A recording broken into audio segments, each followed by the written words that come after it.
আলহামদুলিল্লাহ রবিল আলমিন ওসসালাতু আলা রসুলিল করিম আম্মা বাদ।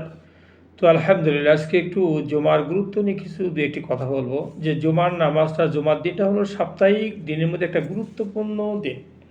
তো এই দিনে কিছু মর্যাদা রেখেছেন আল্লাহ সুবহানাহু ওয়া তাআলা এই দিনের। কারণ এই দিন যেদিন শুরু হয়, এই দিনের একটা আলাদা মর্যাদা। আল্লাহ সুবহানাহু ওয়া তাআলা জুমার দিনে বিশেষ করে দোয়া কবুল করবেন। এই দোয়াটা হলো যে বিশেষ করে ইমামের খুতবার যে সময়টা, অথবা আসরের পর থেকে নিয়ে হাদিস হলো সূর্য পর্যন্ত আল্লাহ প্রত্যেকটা বান্দাদের দোয়া কবুল করবেনই। এই দোয়া দিনে আমাদের একটু উচিত হলো বেশি বেশি রসুলের প্রতি দরুদ শরীফ পাঠ করা। এই দিনে যারা সূরা কাহফ পড়বেন, আল্লাহ তার এক সপ্তাহ আগে অফিসের গোনাগুলো মাফ করে দিবেন। আর বিশেষ করে এই দিনে যারা মসজিদে আগেভাগে মসজিদে আসবে, যে হাদিসটা আমি বর্ণনা করেছি একটু আগে। তো হাদিসটা হলো যে মান গাছালা একটা সালা ও আবাক্ষরিপ্ত করা দুহুনিন ইলা দুহুনিন, যে হাদিসটা লম্বা হাদিস। যে এই ব্যক্তি যে আগেভাবে গোসল করলো, এরপরে তেল লাগালো, এরপরে পরিপাটি হয়ে মসজিদে আসলো হেঁটে হেঁটে, বা সবালামে একাম, সে হেঁটে হেঁটে আসছে, কোনো সোয়ারিতে বসে নেই। এর ওয়াদানা মিনাল ইমাম, সে অপেক্ষা করলো ইমামের জন্য। ওয়াস্তামা ফালাম এলগু কানা লাহু বিকুল্লি খুতওয়াতিন আমালুস সানা ওয়া আজরুহু সিয়ামিহা ওয়া কিয়ামিহা। ইবনে মাজাহ। যে এসে সে কোনো অনর্থ কোনো কার্যকলাপ করে নেই, মসজিদে আসলো, নামাজ পড়লো, ইমামের খুতবা শ্রবণ করলো। আর ওই যে এরপরে সে একটা হলো যে আগে ভাগে মসজিদে আসলো, সে আলাদা একটা সওয়াব পেল।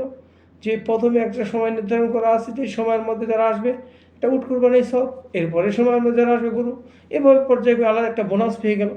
দেখেন, যদি আমরা অনেকে আছে কি উট কোরবানি তো দূরের কথা, একটা গরু কোরবানি দিতে পারি না, অনেকে ছাগলই দিতে পারেন। তো ওই সমস্ত ভাইদেরকে বলবো, আপনি একটু আগে ভাগে মসজিদে আসুন, তাহলে আপনি একটা উট কোরবানির সবটা পেয়ে গেলেন। এই দিনে একটা বোনাস, উট কোরবানির সব পেয়ে গেলেন। এরপরে মসজিদে এসে নামাজ পড়ে আপনি অপেক্ষা করলেন, যেখানে করলেন, কোরআন তেলাওয়াত করলেন, ইমামের খুতবা শ্রবণ করলেন, এরপরে জামাতে নামাজ পড়ে বের হয়ে গেলেন।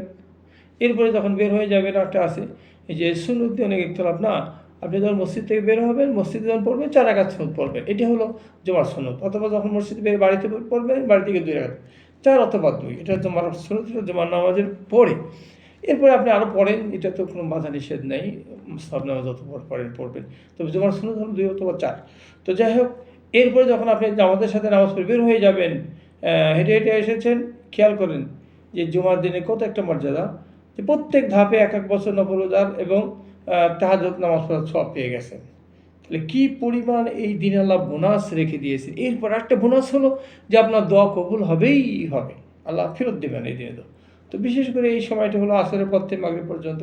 যারা বিভিন্ন সমস্যাযুক্ত মানুষ, আপনারা কী করবেন, বিশেষ করে একটু এই দোয়াটা একটু বেশি বেশি দরুদ শরীফ পড়বেন এই দিনে, এবং আল্লাহর কাছে দোয়া করবেন। কারণ আসরের পর থেকে একটু দোয়া করবেন, কারণ দোয়া কবুল হবেই হবে। তো এই জন্য আমরা এই সময়টাকে কাজে লাগাবো ইনশাআল্লাহ। জুমার গুরুত্ব অনেক বেশি, জুমার গুরুত্ব অনেক বেশি। অনেকে কাজের ব্যস্ততায় জুমার নামাজে দেরি করে না, অনেকে জামাতই ফেল করে, আসে না। না, যে ব্যক্তি 3টি জমা এইভাবে অলসতা করলো, আর তার দিলে কী করে দেবে, গাফেলদের একটা মোহর লাগাই দিবেন, মানে সে গাফেলদের অন্তর্ভুক্ত হয়ে যাবে। দেখুন, আল্লাহ রাগান্বিত হবেন। আসলে আসুন আমরা গুরুত্ব দিই এই জুমার নামাজের, এবং অনেক গুরুত্ব। এর মধ্যে কয়েকটা ফায়দা হলো যে জুমার নামাজে আল্লাহ আপনাকে বোনাস থেকে দিয়েছেন। আগে আসবেন, একটা কোরবানির সওয়াব পেয়ে যাবেন। জামাতে নামাজ পড়বেন, বাড়ি থেকে হেঁটে হেঁটে এসেছেন, তাহলে 1 বছর নফল রোজা রাখার এবং তাহাজ্জুদ নামাজ পড়ার সওয়াব পেয়ে গেলেন। এরপরে যারা সূরা কাহফ তেলাওয়াত করবে, 101 পিসের গুনাহ মাফ হয়ে যাবে। এরপরে সমস্যাযুক্ত মানুষ যখন আল্লাহর কাছে দোয়া করবে, আসরের পর থেকে নিয়ে যে কোনো দোয়া কবুল হয়ে যাবে, ফেরত হবে না। তাহলে এই বোনাসগুলো আল্লাহ রেখে দিয়েছেন জুমার দিন। আসুন আমরা এই জুমার দিনের গুরুত্ব সহকারে দিনের আমলগুলো ধরে রাখি, এই আমলগুলো করি। আল্লাহ সুবহানাহু ওয়া তাআলা আমাদের সবাইকে এই জুমার পুরোপুরি এই ফজিলত অর্জন করতে তৌফিক দান করেন। এবং যারা জানেন নেই, যারা জানবেন, অবশ্যই গুরুত্বর দিকে জুমার প্রতি খেয়াল রাখবেন ইনশাআল্লাহ। আল্লাহ সুবহানাহু ওয়া তাআলা আমাদের সবাইকে জুমার নামাজের পুরোপুরিভাবে এই যে কথাগুলো বললাম, আমাকে এবং সবাইকে এর প্রতি আমল করতে তৌফিক দান করেন। বারাকাল্লাহু ফিকুম।